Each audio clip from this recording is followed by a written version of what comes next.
Avant d'être président, John Fitzgerald Kennedy était un jeune sénateur américain plein de courage. Dans une Amérique encore alliée à la France coloniale, il fut l'un des rares à défendre l'indépendance de l'Algérie. Publiquement. 1957. Alors que la guerre fait rage, des villages algériens sont bombardés, des civils torturés. Le silence règne dans les grandes capitales, sauf à Washington. Au cœur du Sénat américain, une voix s'élève. Celle de JFK.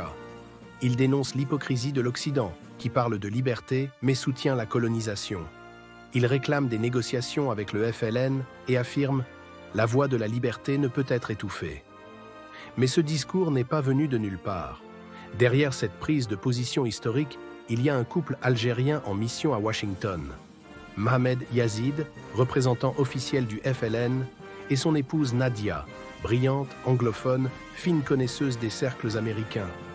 Discrète mais influente, Nadia Yazid aurait même, selon certains témoignages, été introduite dans les cercles proches de Jacqueline Bouvier, future première dame. Grâce à cette diplomatie de l'ombre, la cause algérienne atteint le cœur du pouvoir américain. À Paris, c'est la stupeur. Les journaux crient à la trahison. Le gouvernement français de l'époque, dirigé par Guy Mollet, s'indigne. Mais Kennedy ne recule pas, il tient tête. L'Algérie retiendra son nom. À Alger, une place portera même son nom, place Kennedy, au cœur d'El Biar. Et bien au-delà, plusieurs villes du pays donneront à leurs rues, écoles et boulevards le nom de cet homme libre, John F. Kennedy. 5 ans plus tard, en 1962, l'Algérie devient libre. Et Kennedy, devenu président, sera l'un des premiers à reconnaître officiellement la jeune République algérienne. Une preuve que parfois, la vérité vient de là où on ne l'attend pas.